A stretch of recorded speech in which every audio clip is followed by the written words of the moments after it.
Olá, o Justiça em Questão está começando e na edição de hoje você vai saber como anda a entrega dos novos fóruns nas comarcas de Minas Gerais.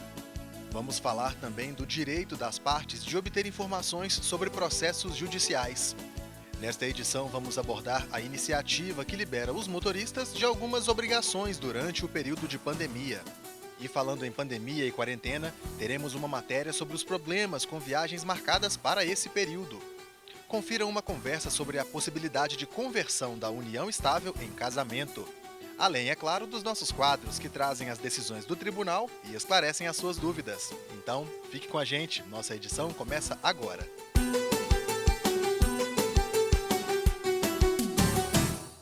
Nem todo cidadão que ingressa com uma ação na justiça tem conhecimentos jurídicos ou entende os ritos processuais. Por isso, as partes precisam do apoio dos profissionais do direito para entender toda a tramitação da causa. Veja na reportagem de Cristiane Antúnia. Segundo o artigo 8º do Código de Ética e Disciplina da OAB, Ordem dos Advogados do Brasil, o advogado deve informar o cliente de forma clara e inequívoca quanto a eventuais riscos da sua pretensão e das consequências que poderão advir da demanda. Com esses esclarecimentos, o cliente pode avaliar a possibilidade de pedir ao seu defensor para rever ou dar prosseguimento à causa. Como explica o desembargador Lailson Braga Baeta Neves, essa é uma obrigação que começa antes mesmo da primeira petição. No momento em que o advogado inicia a ação e durante todo o percurso até a sentença, a informação atualizada e detalhada deverá também ser compartilhada com o interessado. O advogado deve informar de todos os atos processuais, ocorrência de audiência, decisões, implicação dessas decisões, não é? Da necessidade de recorrer ou não, das implicações desse recurso, e deverá fazê-lo até a fase de cumprimento de sentença. Em caso de a demanda não ter sido acolhida, o pedido ou contra-pedido, deverá o advogado informar das possibilidades de recurso e dos riscos. Outra obrigação do advogado é informar o seu cliente de eventuais penalidades, como litigância de má-fé, multa por descumprimento, para que ele não incorra em maiores prejuízos. É bom lembrar que o advogado é responsável, segundo o próprio Código de Ética, pelas suas ações perante o cliente e perante a sociedade. A Defensoria Pública, de acordo com o artigo 134 da Constituição Federal, tem como função primordial dar assistência integral e gratuita aos necessitados, com orientações de caráter judicial e extrajudicial. Lá, a prestação da informação ainda traz uma inovação. Todos os órgãos e poderes envolvidos no sistema de justiça, a Defensoria Pública é o único que tem uma previsão de uma obrigação de prestar ao usuário, previsto no seu artigo 4A, em dois incisos. Ou seja, ele terá o direito à informação sobre a localização e horário de funcionamento dos órgãos da Defensoria Pública, terá o direito à informação sobre a tramitação dos processos e procedimentos para a realização de exames, perícias e outras providências necessárias à defesa de seus direitos. Sempre que ele necessitar de informações, ele poderá procurar pela Defensoria Pública em seus canais, os canais disponíveis. Nós temos hoje, inclusive, o SAP, que é o Serviço de Atendimento Processual. Mas é importante frisar que, geralmente, a Defensoria Pública é quem procura pelos assistidos. A gente procura para informar a decisão de um processo em andamento, ou até mesmo para solicitar algum tipo de informação ou documento pendente. Dessa forma, é necessário que o assistido mantenha sempre seu cadastro atualizado junto à Defensoria Pública. E nessa relação de confiança entre advogado ou defensor público e seus clientes e assistidos, nem todas as informações do andamento da causa precisam ser comunicadas. Um advogado, às vezes, não vai ficar comunicando ao seu cliente que o processo foi concluído ao juiz. Ele não vai ficar comunicando ao seu cliente que o processo hoje está com vista para o perito. Mas ele tem que comunicar ao cliente os principais atos, as principais decisões. Principalmente uma decisão contrária para que o cliente possa saber os riscos que esse processo está na esfera da responsabilidade do seu cliente. Então, ele tem que comunicar, o ideal é que ele comunique ao seu cliente os principais atos, as principais decisões, o que está acontecendo naquele processo. E qualquer outra comunicação do andamento quando perguntado pelo seu cliente.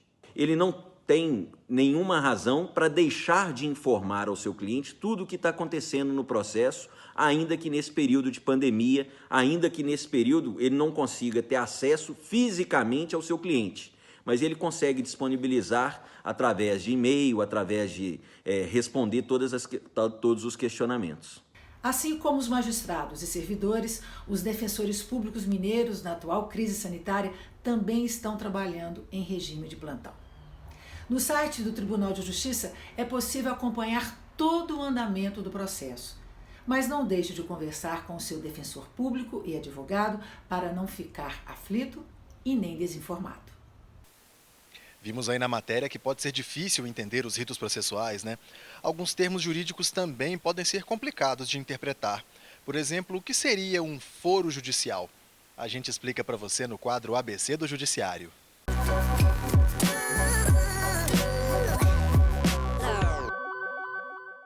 Foro judicial é o espaço físico composto por edificações, como o fórum local ou o conjunto de instalações do Poder Judiciário, numa dada área geográfica, destinado à realização de atos judiciais, como audiências e julgamentos. Em sentido abstrato, o termo pode ser compreendido como o território sobre o qual uma determinada ramificação da justiça tem competência para atuar, como sinônimo de jurisdição.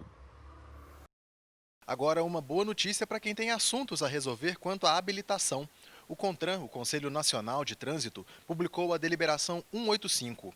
O documento informa que, em virtude da pandemia do novo coronavírus, será concedido mais prazo para quem está correndo atrás da carteira de motorista.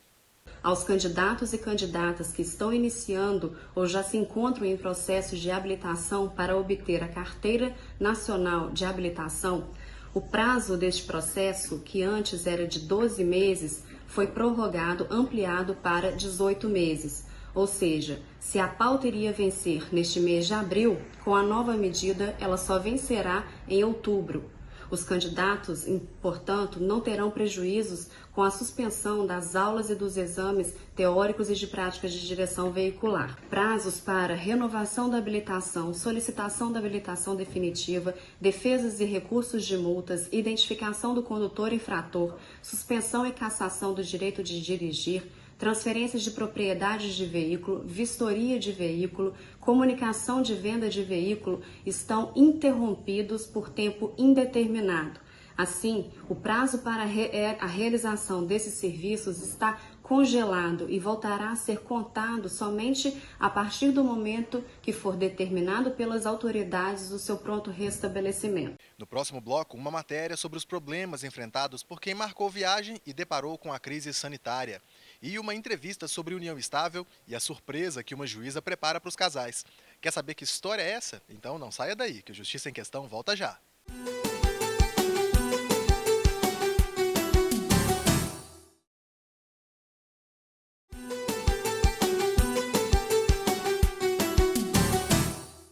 Você está assistindo ao Justiça em Questão, um programa do Tribunal de Justiça de Minas Gerais. Confira agora as decisões que foram destaque no estado.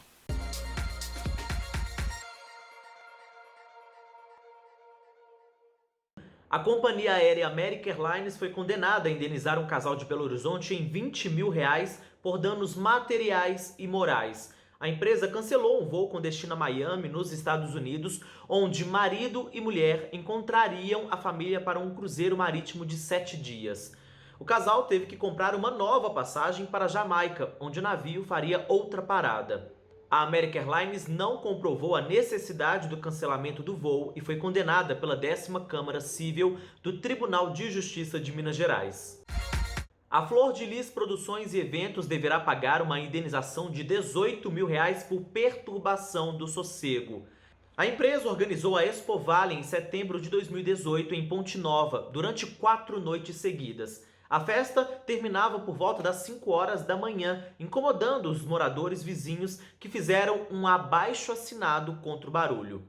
A ação juizada pelo Ministério Público ressaltou que a poluição sonora superou 85 decibéis. O permitido pela legislação é até 50 decibéis. A Flor de Lis não contestou o pedido na Justiça e foi condenada. Uma empresa cujo funcionário provocou um incêndio criminoso na prefeitura de Patos de Minas vai ter que pagar aos cofres públicos uma indenização de R$400 mil de uma só vez por danos materiais. A prefeitura mantinha contrato com a Maldonado e Assis Serviços para fotocópias de documentos. O funcionário recrutou parceiros para atear fogo no terceiro andar do prédio. O objetivo era destruir o processo administrativo que apurava o envolvimento dele no desvio de valores. A empresa alegou que confiava no profissional e que o incêndio não tinha relação com o contrato firmado. Mas a justiça entendeu que havia provas suficientes da autoria do crime praticado por um empregado da companhia. O novo coronavírus trouxe mudanças radicais para o nosso cotidiano. Para manter o distanciamento, uma das recomendações é não viajar. Mas desfazer os planos e as malas prontas não está sendo simples. Saiba o porquê na reportagem de Cristiane Antúnia. Diante da suspensão de viagens aéreas pela pandemia da Covid-19, a medida provisória 925/2020, editada em 18 de março, flexibilizou as condições contratuais com o objetivo de proteger os consumidores e a viabilidade econômica das empresas do ramo. Mas, 3 meses depois do início dessa crise sanitária, consumidores ainda têm dúvidas sobre seus direitos e enfrentam problemas no diálogo com as empresas do setor de turismo. Foi estabelecido 2 situações. Primeiro, o consumidor ele pode remarcar a sua viagem mediante créditos num período de 1 ano. E essa remarcação não será de 1 ano da data da emissão do bilhete, mas sim da data do voo cancelado. Neste ponto, foi um benefício, uma vantagem para o consumidor. O consumidor, ele para obter o reembolso, ele tem que observar as regras do contrato e só pode receber o seu dinheiro 12 meses depois do cancelamento. Entretanto, estamos observando na prática, as empresas aéreas estão estabelecendo regras contratuais extremamente abusivas para o consumidor, com multas de 80% até 100%. E às vezes só dispõe a devolver o valor da taxa de embarque. Luciano Almeida é um dos consumidores às voltas com essa situação. Ele iria viajar com a família para a Itália em março, pediu o cancelamento, mas ainda não recebeu o reembolso das passagens. Tem uma previsão que eu acho que é para junho, mas nada certo ainda. O fato é que ainda está vindo descontado no meu cartão e eu estou aguardando, vamos ver se eles vão devolver. Eu não optei por remarcar porque é complicado, ia ter que reunir todo mundo, né, e nem sempre dá para todo mundo numa mesma data. Sabemos que vivemos uma situação atípica que requer razoabilidade e bom senso entre as duas partes, entre consumidor e fornecedor, mas o ônus não pode vincular apenas ao consumidor. Agora olha só essa iniciativa na comarca de Araguari, no Triângulo Mineiro. A juíza coordenadora do Sejusc, o Centro Judiciário de Solução de Conflitos e Cidadania, converte a união estável em casamento. E ela ainda organiza uma surpresa para os noivos. Veja na entrevista do repórter Azaf Alcântara. Sobre esse assunto, então, eu vou conversar agora com a juíza Ana Régia, ela é coordenadora do Sejusc de Araguari, porque essa surpresa me chamou sim a atenção, viu, doutora? Me conta então, não é só converter a união estável em casamento, né? Existe toda uma mobilização social. Me fala como é que funciona isso. Nós entendemos que seria uma forma, né, de contemplar os casais também com a possibilidade de terem aí um evento, né, para comemorar esse casamento, um culto ecumênico. Aí nós conseguimos os parceiros, então a gente distribui o bolo, tem o pastor que vai lá, faz um evento, um culto ecumênico para trazer para eles, né, essa questão assim de união, do amor, do afeto, e aí fazemos essa festa lá, né, com eles, e é tudo muito bonito, tudo muito emocionante. Porque eu acredito que muita gente não tem condição para fazer esse tipo de cerimônia, né, doutora? Exatamente, nós selecionamos os casais, principalmente considerando que esse pessoal eles não têm condição financeira de arcar com os custos, né, do casamento civil, do casamento religioso. Então, através das nossas parcerias, nós conseguimos realizar esse evento que fica muito bonito e é muito emocionante. A senhora já falou aí de parcerias, né? Como é que conseguiu, então, esse diferencial? E quem são esses apoiadores e parcerias? Tem empresa privada, tem órgãos? Como é que é? Nós conseguimos uma parceria com o Cartório de Registro Civil, que elabora certidões de casamento, a OAB, que doa a fotografia do casal, a IMEPAC, a Faculdade IMEPAC, que doa os bolos, refrigerantes, né? A Polícia Militar, que leva a banda, o Ministério Público, que acompanha as audiências, a Defensoria Pública também, que acompanha o mutirão de audiências. São esses os nossos parceiros. E a Secretaria de Ação Social do município também. Entendi, tem muita gente envolvida, né, nessa mobilização. E você tem percebido mesmo esse aumento do interesse dos casais em converter a união estável em casamento? Isso tem chamado mais o público?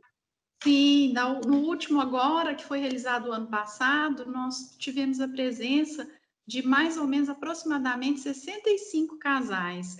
E isso é importante porque traz para eles essa questão da cidadania, de trazer essa solução de problemas, às vezes, que envolvem aí questões de partilha de bens, né?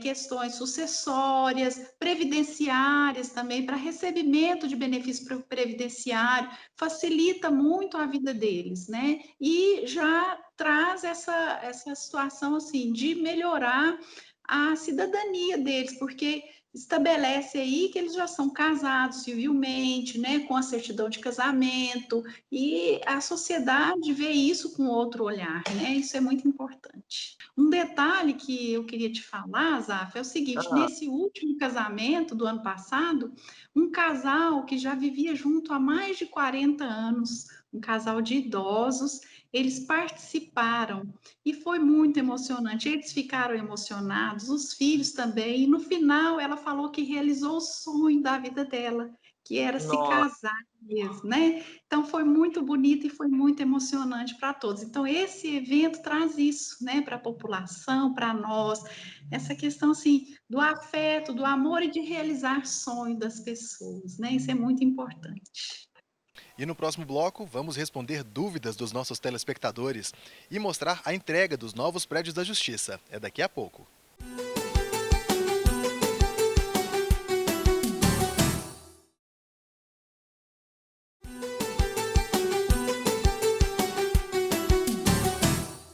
Estamos de volta com Justiça em Questão. No quadro Seu Direito, as dúvidas enviadas para a nossa equipe são respondidas por magistrados e profissionais especializados. Um internauta, que se apresenta sob o nome Bob Singer, pergunta o que pode fazer para ter de volta a aposentadoria por invalidez. O auxílio foi cancelado pelo INSS, apesar de o beneficiário ser soropositivo e apresentar doenças ósseas e cardíacas. Quem responde é a professora Beatriz Lima Souza, especialista em Direito Público.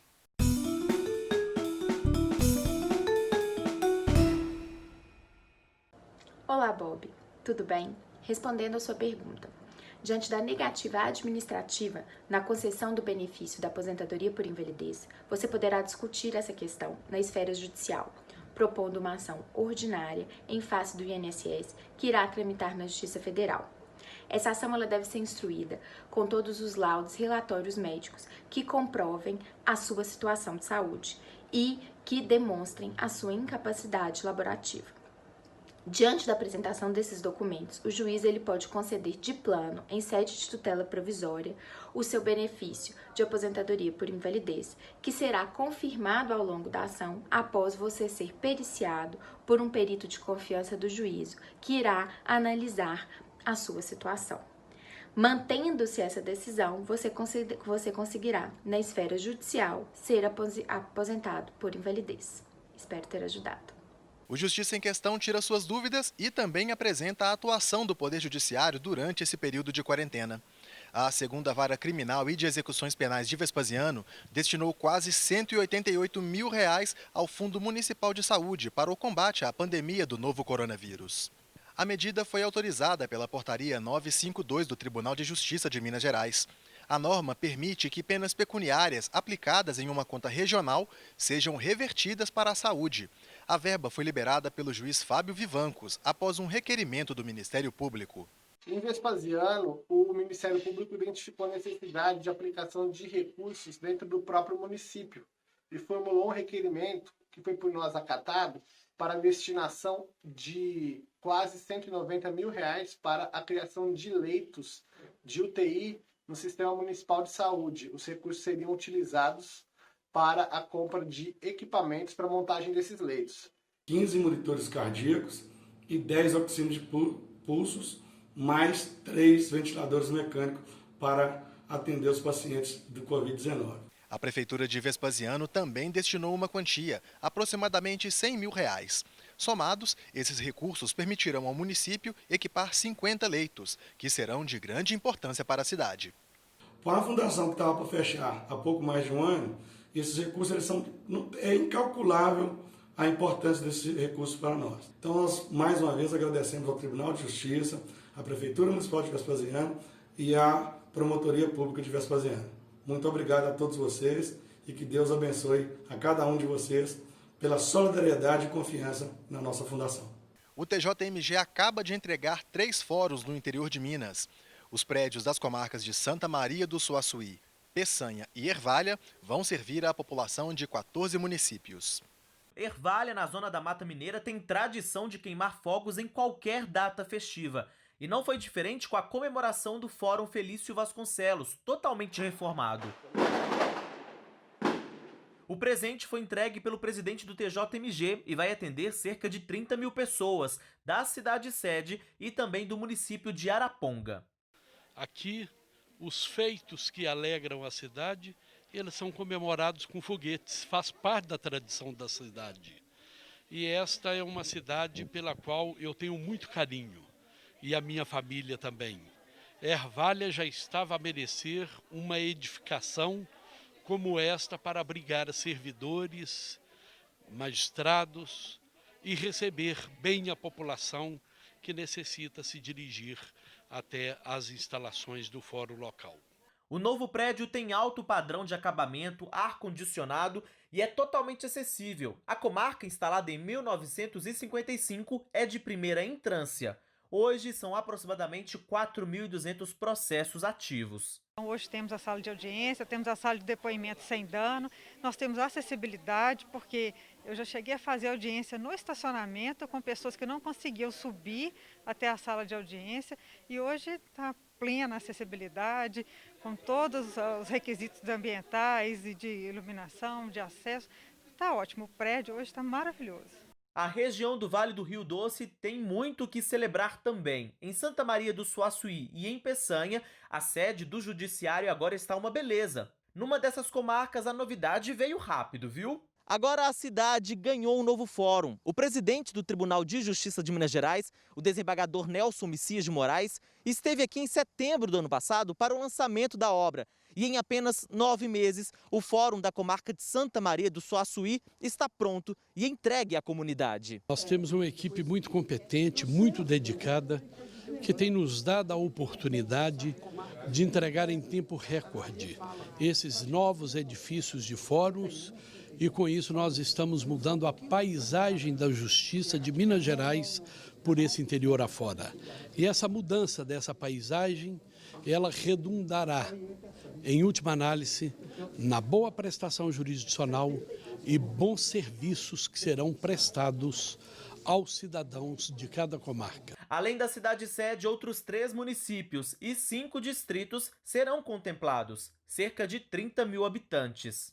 É uma medida que visa assegurar uma tutela jurisdicional mais célere, uma tutela jurisdicional efetiva, de forma a trazer o jurisdicionado e recebê-lo com maior conforto. Em Peçanha, o fórum, que era neste casarão antigo de 1892, se tornou pequeno para as demandas da comarca, que é composta por 7 municípios. A arquitetura, que remete a mais de 130 anos de história, deu lugar a este novo prédio. Num dos padrões do Plano de Aceleração de Obras do TJMG, o fórum é bem maior, tem 2 andares, 1.500 metros quadrados e acessibilidade plena. Foi construído para abrigar até 2 varas. A cidade vem crescendo, né? E a projeção é que no futuro próximo a gente espera que possa inaugurar uma 2ª vara, porque nós temos uma distribuição alta, né? Um acervo alto. Então acho que o tribunal já construiu, já projetou esse edifício pensando nisso. E sabe o que é melhor? As comarcas também ganharam um espaço exclusivo para a conciliação, o Centro Judiciário de Solução de Conflitos e Cidadania, o Sejusc. A alternativa hoje para facilitar a vida das pessoas é a solução dos conflitos através da conciliação. E o Sejusc desempenhará esse papel em cada uma das comarcas do estado de Minas Gerais. O Justiça em Questão fica por aqui, mas o nosso conteúdo está disponível na internet. Acesse o portal do Tribunal de Justiça de Minas Gerais, clique na área Comunicação e depois em Justiça em Questão. Ou então veja pelo nosso canal, o endereço é youtube.com/Justiça em Questão. Comente, proponha temas, participe você também do JQ. Envie uma mensagem para o e-mail justiçaemquestão@tjmg.jus.br ou para o WhatsApp 31 98462 1532. Um grande abraço, até a próxima edição e se você puder, fique em casa.